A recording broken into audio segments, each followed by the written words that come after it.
الجاهدين الطاهرين الطيبين أما بعد فإن أحسن الحديث كتاب الله وخير الهدي هدي محمد رسول الله صلى الله عليه وسلم وشر الأمور محدثاتها وكل محدثة بدعة وكل بدعة ضلالة وكل ضلالة في النار.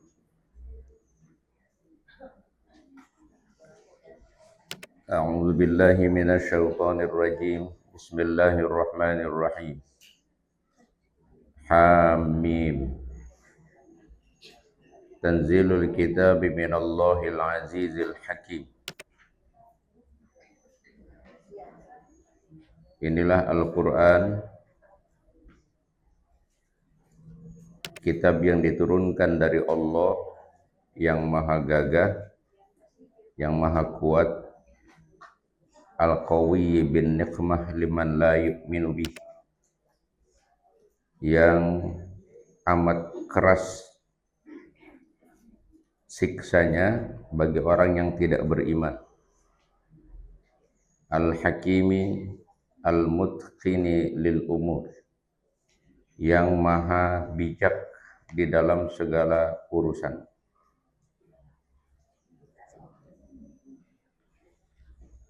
Al-Quran yang diturunkan oleh Allah, Tuhan yang maha gagah di dalam menyiksa orang yang tidak beriman dan maha bijak dalam segala urusan, itu menyatakan bahwa ma khalaqnas samawati wal arda ma bainahuma illa bil haqq wa ajalim musamma.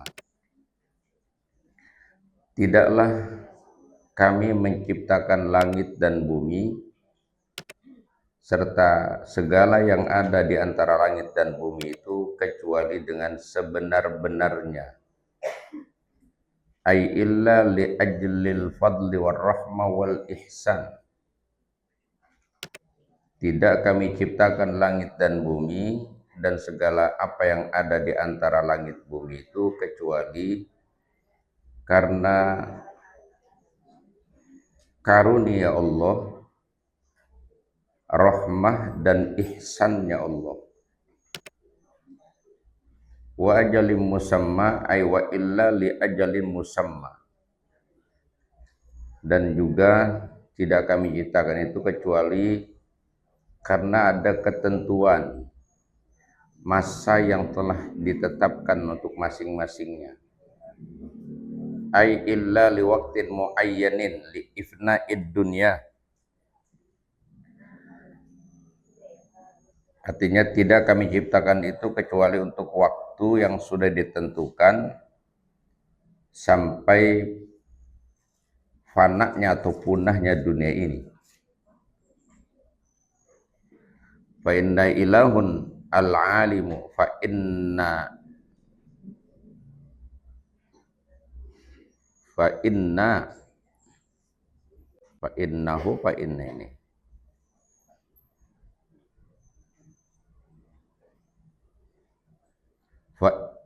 Fa innallaha fa in al-alima ma khalaqa hadzal amri yabqa mukhalladan sarmadan. Karena Allah yang maha alim tidaklah menciptakan alam ini untuk kekal selamanya, bal innama khalaqahu liyakuna daran lil amal. Tetapi Allah ciptakan dunia ini adalah tempat untuk beramal, liyaqa'al jaza'u fid daril akhirah, supaya nanti terjadi fayaqa'ul jaza, dunia ini tempatnya beramal, maka nanti akan terjadilah balasan di akhirat. Walau lam tujadil qiyamah, kalau tidak ada kiamat, la ta'attala istifa'u huquqil mazlumin, maka akan terabaikan sempurnanya balasan bagi orang-orang yang dizalimi dari orang-orang zalim. Wala ta'attala tawfiyatus sawabi 'alal muti'in, maka akan sia-sia sempurnanya balasan orang yang beribadah, orang-orang yang taat. wa tawfiyatul iqabi 'alal kafirin, dan sempurnanya siksakan bagi orang-orang kafir. Jadi Allah cipta alam ini semua adalah darul amal, tempat kita berbuat, beramal, berkarya. Siapa saja yang amalnya baik nanti di akhirat akan dapat balasan yang baik. Siapa saja yang melakukan amal yang buruk, maka dia akan mendapatkan balasan yang buruk di akhirat. Kalau nggak ada balasan seperti yang minggu lalu kita udah bahas, kalau nggak ada kiamat dan tidak ada balasan, manusia nggak hidup sesudah mati, maka orang zalim tetap dalam kezalimannya seenaknya, dan orang-orang baik, ya orang-orang baik tidak akan dapat balasan yang sempurna. Karena ada orang jahat hidupnya senang, ada orang taat malah hidupnya susah. Kalau yang begitu terjadi, di mana ada keadilan, di mana ada ihsannya Allah? Maka kata Allah, aku ciptakan ini untuk masa yang telah ditetapkan untuk masing-masingnya. Semua ini nggak ada yang kekal, semua akan mati, semua akan binasa. Nah, kita percaya setelah mati ada kiamat, disitulah nanti hukum Allah seadil-adilnya akan ditetapkan buat kita semua. Yang pasti kata Allah, kami tidak ciptakan langit dan bumi dan makhluk yang ada di antara langit dan bumi, termasuk kita ini manusia yang hidup di bumi, itu tidak Allah ciptakan sia-sia. Semua ada ketentuannya, semua ada hikmahnya. Di surah lain, surah Al-Mu'minun, ada ayat bunyinya, apa hasibtum annama khalaqnakum abasa. Apakah kalian mengira kami menciptakan kalian itu sia-sia, main-main? Enggak main-main Allah ciptakan kita. Pasti ada maksud dan tujuan. Di surah lain juga, di surah Ali Imran, di belakang tuh ada ayat.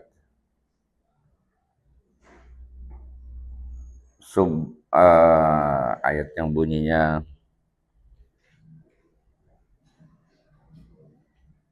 wa min ayatihi an khalaqalakum, bukan an khalaqalakum min amsikum lagi. Yang subhanahu, kalau mau dipakai dia lupa.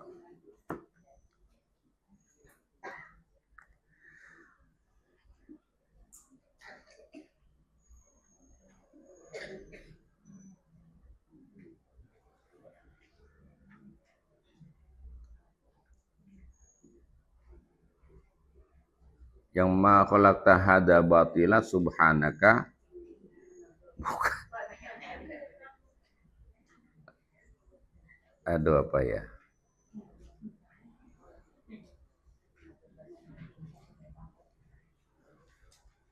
Makanya pentingnya ngapal Quran begitu tuh. Enggak ada yang hafal kita ini. Inna fi khalqis samawati wal ardi wa ikhtilafil laili wan nahar la ayatil liulil albab alladzina yadhkurunallaha qiyaman wa qu'udan wa ala junubihim wa yatafakkaruna fi khalqis samawati wal ardi rabbana ma khalaqta hadza batila subhanaka faqina ada salah. Iya benar. Jadi orang-orang yang benar-benar mau berpikir, mau melakukan pengamatan terhadap semesta ini, nanti ujungnya akan mengakui.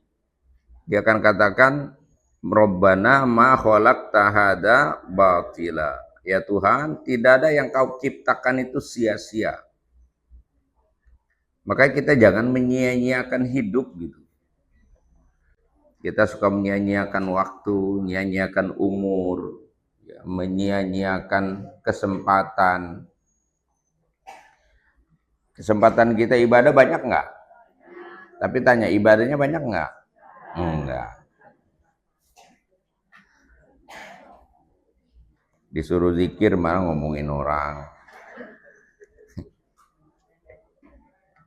Sia-sia, banyak yang sia-sia. Padahal Allah tidak ciptakan kita dalam kesia-siaan. Semua ada porsinya, semua ada masanya. Makanya pola hidup manusia juga begitu, semua punya masa. Ada yang di zaman orang tuanya berjaya, sampai di anaknya bangkrut, ada tuh. Ada yang di zaman orang tuanya susah, malah anaknya berjaya. Semua ada porsi-porsinya, ada batasnya. Kejayaan tidak seluruhnya orang berjaya. Yang susah pun tidak selamanya. Dan kita semua punya kesempatan yang sama, hanya porsinya yang beda-beda. Termasuk rezeki kita juga sama, Bu. Cuman beda aja. Beda banyak dikitnya. Dikasih sama-sama dikasih. Bahkan profesi itu, ibu ini profesinya, suaminya ada yang pedagang, ada yang petani. Itu profesi kan hanya sekedar cara bagaimana menjemput rezeki. Dapatnya berapa, itu semua sudah ada di dalam Lauhil Mahfuz.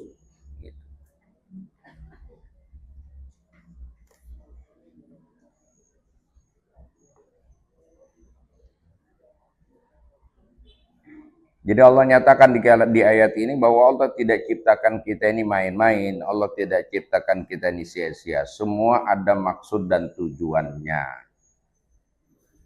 Dan hidup kita tidak akan kekal karena nanti akan ada kematian sesudah hidup ini dan ada kehidupan sesudah hidup ini nanti.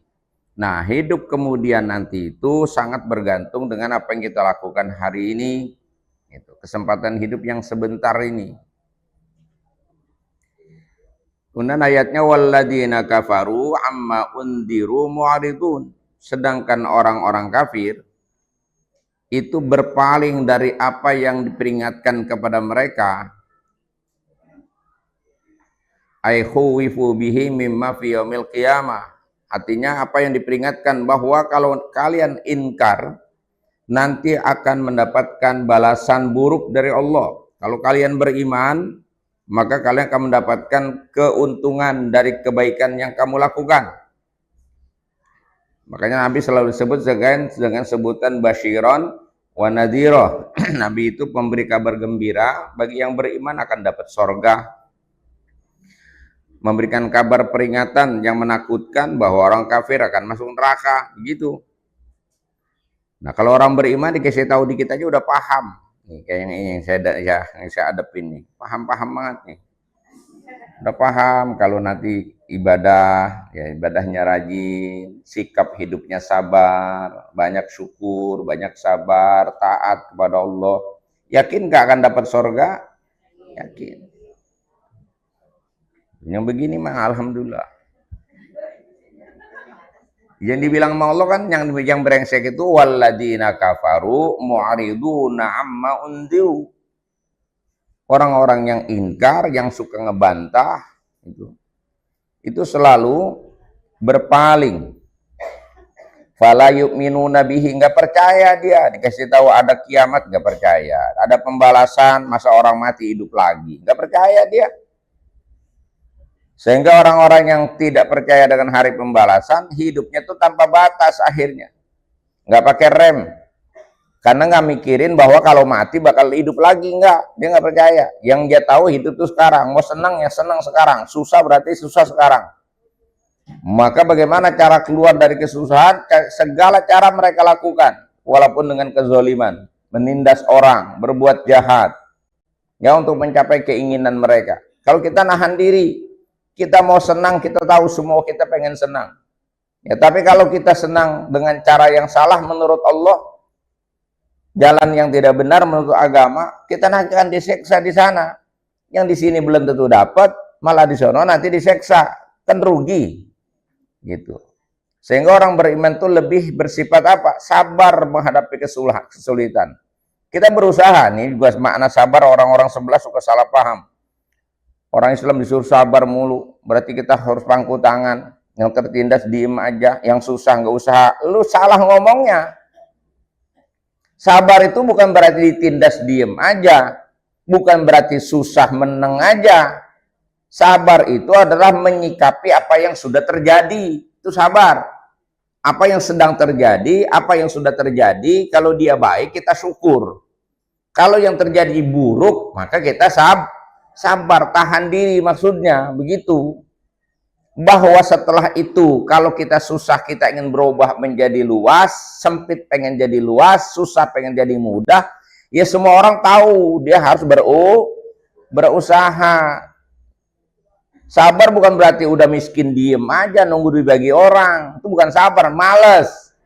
Lu nggak bisa bedain sabar sama males.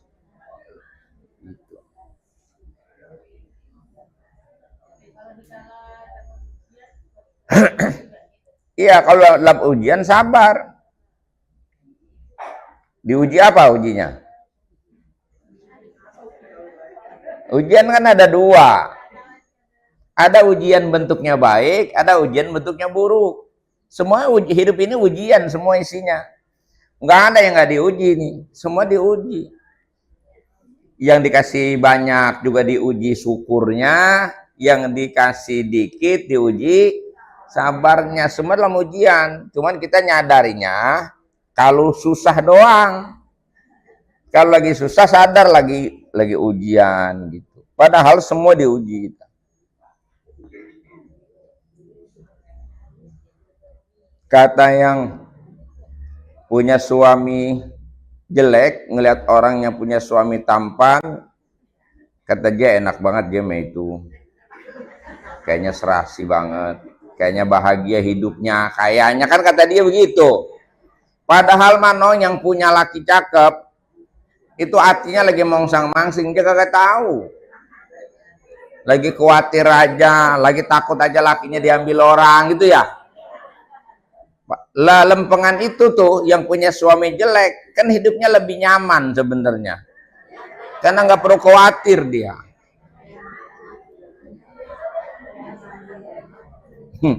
Nggak perlu khawatir dia. Orang dapat dia aja satu, itu udah karunia berkahnya luar biasa, masih ada yang mau gitu ya. Kata yang susah enak banget orang yang kaya mah katanya ya. Duitnya banyak mau ngapain aja bisa. Padahal yang orang yang kaya otaknya lagi pusingnya kayak apa tahu dia nggak tahu. Gitu. Yang susah makan mikirnya mentar makan sore makan apa itu doang. Kalau yang kaya kan mikir ntar mau pulangnya karyawan yang perlu dibayar, hutang jatuh tempo, nah, janji yang harus dilunasi, proyek yang mau direbut, wah otaknya kusut. Maka maknanya cuma dua, menyikapi hidup yang sedang terjadi ya, yang sedang terjadi dan akan terjadi. Makna syukur itu adalah mensyukuri kalau yang kita dapatkan ini karunia dari Allah. Itu namanya syukur. Dan kita mesti tahu ini harus dipakai kemana. Tandanya, makanya orang syukur itu tandanya taatnya lebih dari sebelumnya. Itu namanya syukur. Ya, ketaatannya kepada Allah melebihi sebelum dia dapat. Itu tandanya syukur. Bukan ucap alhamdulillah doang. Alhamdulillah anak TK juga bisa. Orang kafir aja pinter-pinter ngomong alhamdulillah. Itu syukur namanya. Maksudnya ketika dia jadi orang kaya, jadi pejabat, dia tidak sombong. Ya. Dia tahu apa yang harus dia buat. Dikasih kekuasaan untuk melindungi banyak orang, dikasih duit banyak untuk ngasih makan orang gitu. Nah, lalu dia semakin dekat dengan Allah, itu namanya syukur. Kalau sabar menyikapi kesusahan, itu dengan menahan diri, tidak ada mengeluh, ya, tidak bersusah payah, ya, mengutuk nasib. Kan sering emak-emakku suka ngutuk nasib. Hidup begini amat sih, ya itu namanya ngutuk nasib itu. Nasib dikutuk. Jangan dikutuk nasib, terima, namanya sabar. Nah, orang sabar bukan berarti nyerah, beda sabar menyerah. Sabar itu sikap hati. Gitu. Kalau nyerah udah diem semua otaknya kagak mau jalan, kakinya kagak mau langkah, tangannya nggak mau kerja, itu namanya nyerah. Kalau sabar itu melahirkan sikap kreatif sebenarnya. Dia terima ini alhamdulillah, tapi saya harus lebih baik. Saya harus merubah keadaan ini. Saya harus ikhtiar gitu. Makanya namanya beda tuh, syukur, sabar sama sama rajin juga. Rajin sama rakus beda tipis. Ada orang rajin banget. Rajin itu orang yang selalu gerak, berbuat, ya, selalu tahu mengambil kesempatan dan memanfaatkan kesempatan. Itu namanya rajin. Tanpa meninggalkan hukum. Orang yang bekerja berbuat tanpa meninggalkan hukum dan aturan itu rajin namanya. Nyari duit pokoknya dia mah asal halal pasti diambil. Dan dia nggak ninggalin kewajiban, saatnya ibadah ya ibadah gitu. Itu namanya Kalau rakus itu artinya apa aja mau diambil, apa aja mau diperbuat tanpa mengindahkan hukum. Gitu. Sampai punya orang dia mau ambil juga. Itu namanya Ada nggak orang pengen ngambil punya orang? Ada, itu namanya rakus. Punya orang diambil. Udah tahu yang boleh diambil punya kita aja, bukan punya orang. Yang boleh kita makan punya kita, jangan makan punya orang. Maka mengambil yang memang punya kita, kapan saja kita lakukan itu rajin namanya. Tapi kalau rakus, selalu pengen punya orang dipengenin, punya orang diambil. Kemudian kewajiban, umpama sholat, 5 waktu sehari, dia nggak abaikan, itu namanya rajin. Kalau tiba ngojek doang, kemudian sembahyang aja kagak, tuh rakus namanya. Iya, orang punya kontrakan, punya toko, ya, punya mobil sewaan, umpama semuanya pokoknya jalan rezeki diambil semua. Itu rajin selama dia tidak ninggalin sholat, tidak ninggalin kewajiban zakat, itu rajin namanya. Boleh nggak rajin? Boleh, yang nggak boleh rakus. Udah nggak punya apa-apa, giliran nyari sungsang sumbel, sholat aja kagak, ngaji aja kagak sempet. Itu namanya rakus. Udah gitu nggak bedain mana yang halal, mana yang haram. Pokoknya diambil. Itu namanya rakus. Yang diperintah sama agama itu adalah syukur yang nanti wujudnya, bentuknya kayak tadi itu, rajin, kreatif, sabar juga kreatif sebenarnya, bukan diem. Nah, orang sebelah salah memahami konsep agama yang dikatakan sabar. Inilah kenapa umat Islam nggak bisa maju, karena umat Islam itu selalu katanya disuruh sabar aja. Bangsa kita dijajah dulu bertahun-tahun, kita sabar menghadapi ini, tapi berhenti nggak berjuang? Nggak berhenti, terus menerus sampai kita berhasil merdeka. Kita nggak pasrah, nggak diam. Semua celah yang memungkinkan kita untuk melakukan perlawanan dibuat oleh bangsa ini. Kalau nggak sabar, nggak mungkin Bu, kita bisa bertahan sampai sekian ratus tahun. Dan perjuangan nggak pernah padam. Itu bukti orang tua kita dulu sabar. Ini baru sakit sebentar aja, baru diuji dikit aja udah ngeluh. Itu yang nggak boleh.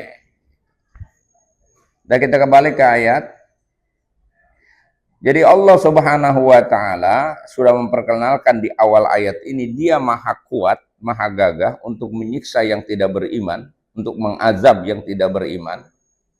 Dan Allah maha bijak, ya. Artinya yang mengerti segala urusan. Dia yang menciptakan kehidupan ini, maka dia tahu menentukan. Dia maha tahu, ya, apa yang baik bagi hambanya. Maka Allah turunkan aturan yang namanya agama, bagaimana manusia menjalani hidup dengan baik. Nah, dengan agama itulah manusia bisa selamat dalam hidup ini. Tapi orang kafir dianterin agama, diturunin nabi, diturunin kitab, mereka nggak mau pakai. Mereka mau pakai caranya sendiri. Maka kata Allah, walladzina kafaru amma undiru mu'ridun. Qul ara'aitum. Ayat-ayat Quran semacam ini memang ketika latar belakang turun ayat ini kepada orang-orang musyrik, itu orang-orang yang menyembah patung. Ya, kemusyrikan di zaman itu kan disimbolkan dengan penyembahan patung. Ya. Itu dimana mereka percaya yang menciptakan langit dan bumi adalah Allah. Tapi sesembahan mereka, permintaan mereka, doa mereka ditujukannya kepada berhala. Maka diturunkan Nabi Muhammad itu mengajarkan tauhid kepada mereka. Itu salah, yang benar begini. Ya, mereka nggak mau terima. Maka dikatakan, Kul ara'aitum. Katakan kepada mereka, ara'aitum ma tad'una min dunillah.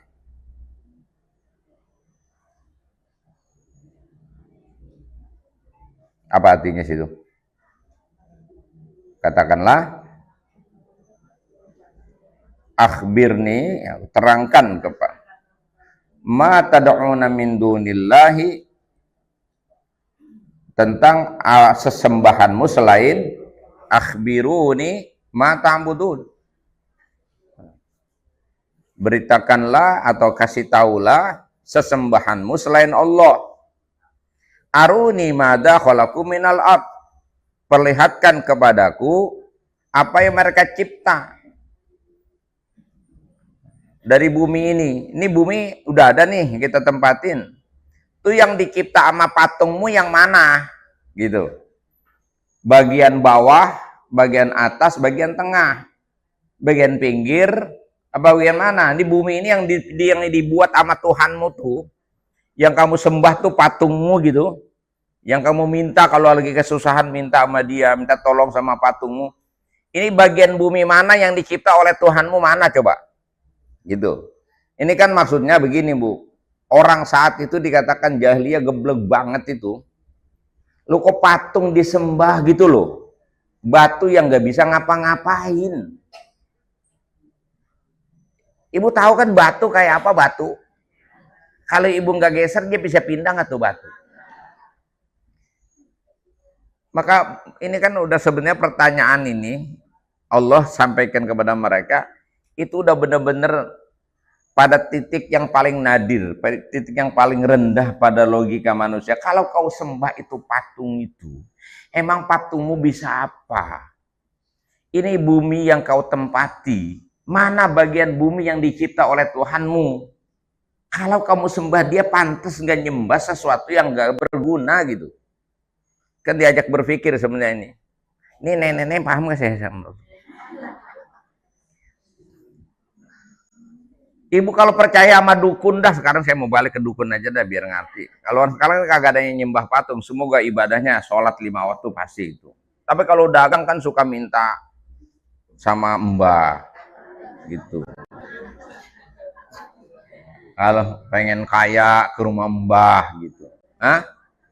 Mbahmu kan baru ada tuh ya lagi hidup sekarang tuh, baru berapa tahun sih mbahmu? Maka kadang-kadang diperintil kata mbahnya udah ratusan tahun. Ini orang sakti gitu-gitu, gua mampu. Tanya sama dia, ini bagian bumi mana yang dia cipta? Artinya dia punya kuasa apa sih? Memenuhi hasrat manusia, memenuhi keinginan manusia sehingga manusia pantas nyembah dia, sehingga pantas manusia taat sama dia, manusia percaya sama dia. Dia bisa apa? Gitu loh. Apalagi namanya dukun katanya bisa bikin orang jadi kaya. Wong dia aja tinggal di gubuk reot. Kalau dia bisa kaya, ya dia nggak mungkin nerima pasien. Emang nggak capek nerima pasien? Mohon maaf, saya nerima kadang-kadang tamu ngundang aja kebanyakan tamu saya capek. Kalau kebanyakan tamu kan capek juga Bu ngelayanin tamu. Kadang-kadang udah merem-merem sambil kita layanin kongkoh. Gitu. Capek. Dia kalau dia bisa bikin nggak bisa kaya, bisa bikin orang kaya, ngapain? Dia bikin kaya, dia aja kayak dewek sendirian. Katanya bisa menyatukan hati manusia. Ilmu peretnya canggih. Kalau dia bisa ilmu peret, ngapain bininya gembrot gitu, dia tungguin aja. Jepelet aja no artis-artis ya. Jepelet semuanya datang ke rumah dia gitu, tunduk sama dia, pasrah, menyerahkan diri gitu. Ini kita ngenes katanya orang bisa begitu. Apa itu? Bisa nyembuhin orang sakit, dia aja pilek aja. Praktek.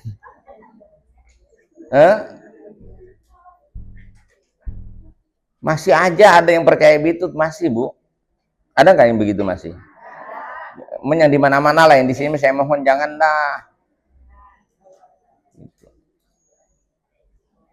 Sama ikhtiar juga ibu ke dokter, ibu yakin dokter bisa nyembuhin, sama itu. Oh itu jangan ke dukun, kita ke dokter aja. Ya sama juga, kalau ente ke dokter, ente yakin penyakit ente bisa sembuh karena dokter bisa nyembuhin. Emang dokter bisa nyembuhin? Ya buktinya dia juga kadang-kadang sakit, kadang-kadang pasiennya belum mati, dokternya udah mati duluan.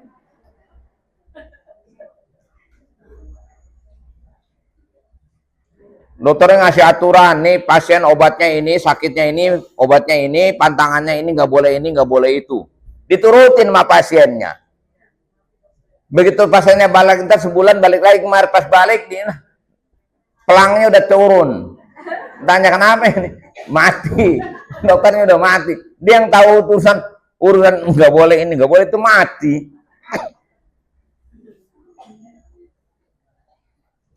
Minum obat, kalau sakit ini obatnya ini. Kagak juga, emang obat bisa nyembuhin. Makanya ibu pernah ngalamin nggak sakit kepala, minum bodrek kagak baik. Minum Paramek kagak sembuh. Sembuhnya Panadol. Emang udah gilirannya sembuh, bukan karena Panadol, bukan Paramek. Karena kalau ngomong sok banget kalau ngomong. Dia ngapain tuh pipinya pegang, udah sakit gigi. Gampang gigi mah obatnya, lu kumurin garam aja sama air anget. Baik. Emangnya garam air anget bisa nyembuhin? Dia sendiri pas sakit lagi ya kumur kagak baik juga. Emang takdirnya beda-beda, di waktu yang berbeda takdir kita beda. Gitu. Pada orang yang berbeda-beda takdirnya, ukurannya itu namanya takdir tuh, ukurannya tuh. Jadi nggak boleh kita menyandarkan sesuatu kepada benda. Yang harus kita sandarkan itu hanya kepada Allah. Allah yang kuasa, itu iman kita begitu.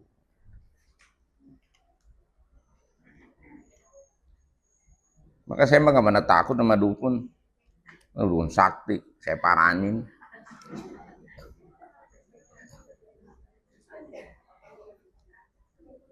Biasa aja.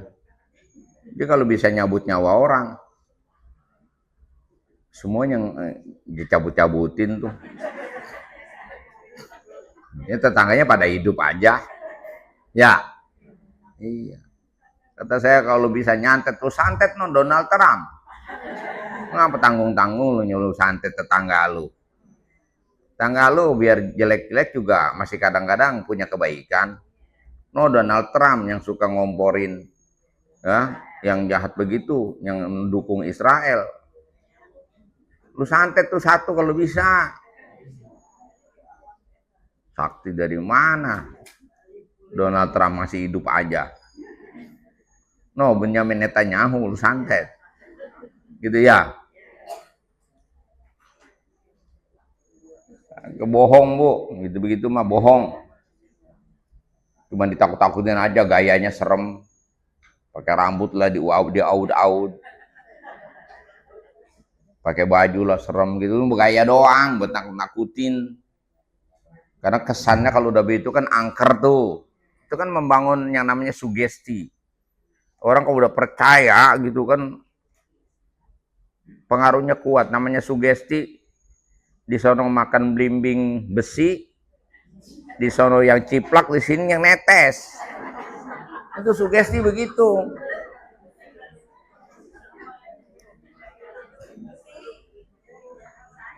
Orang sakit udah bertahun-tahun, berobat di rumah sakit nggak baik-baik, hanya ada yang nunjukin ke rumah orang pintar. Sampai di sono, pas ditanyain penyakitnya begini, suruh diem, suruh duduk, kemudian di belakang diusap gitu Pak, seret, begini. Oh, ada paku, ya kan? Ada jarum, ada kawat, udah pada karat kawatnya. Oh, ini Bu, ternyata penyakitnya, lihat nih Bu. Dia kan langsung kesannya apa?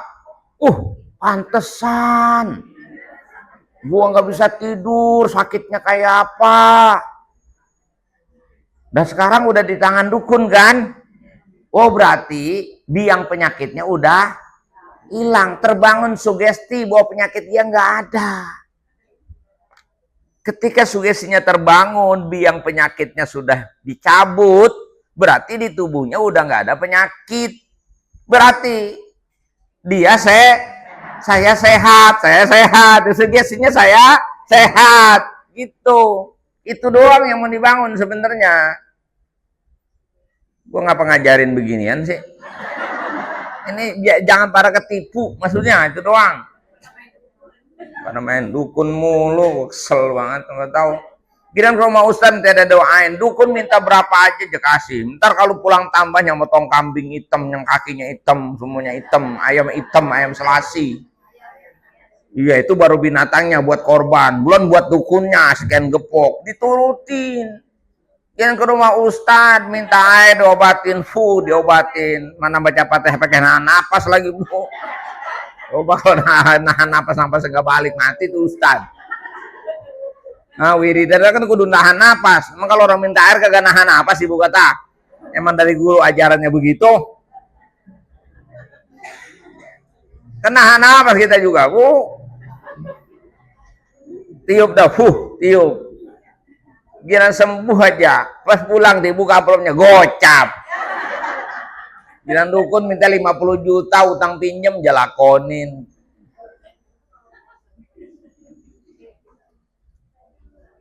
Udah begitu baik, kata Ustaz, besok mau muludan ya, sumbangannya ya. Biar sedekah. Gocap lagi aja.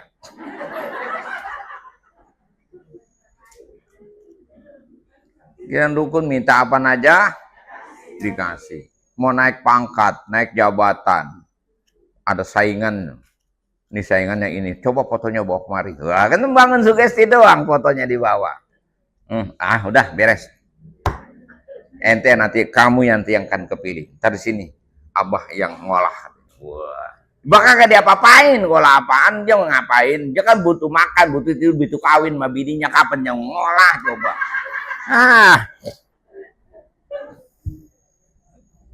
Pasiennya antri kita di dalam kali kapan ngapain tahu. Ini dibohongin pada mau aja. Ibu belum tahu kan ibu mah yang begitu. Saya kasih tahu nih, saya kasih tahu. Ya, percaya. Enggak ada, makanya Allah bilang, bagian mana dari bumi yang dia cipta sehingga kalian tunduk sama patung itu? Ya. Bagian mana dari kejadian di semesta ini yang diperbuat oleh makhluk? Semua Allah yang buat. Semua Allah yang kuasa, Allah yang nentuin. Aruni madza khalaqu minal ard am lahum syirkun fis samawat. Ataukah patung-patungmu itu memiliki peran ya di dalam ciptaan langit? Ini bacanya, silakan tulisannya itu nih ya. Uktuni, kita baca ituni bi kitabim mim qalbi hada. Datangkanlah dengan kitab, ya, kitab yang sebelum Quran yang menunjukkan itu. Adakah dalil maksudnya? Tunjukkan dalil, bukti, hujah yang bisa membuktikan itu bahwa ada keterlibatan Tuhanmu dalam ciptaan langit dan bumi. ada bagian dari bumi atau langit yang dicipta oleh sesembahanmu. Kagak bakalan ada. Au atharatim min ilmin, atau peninggalan dari ilmu masa lalu yang bisa membenarkan secara logika, ini maknanya, yang bisa membenarkan bahwa manusia boleh tunduk kepada makhluk dalam arti menyembah kepada makhluk. Nggak ada. Penyembahan manusia hanya boleh dilakukan kepada Allah. Wa man adallu mimman yad'u min dunillah man la yastajibu ila yaumil qiyamah.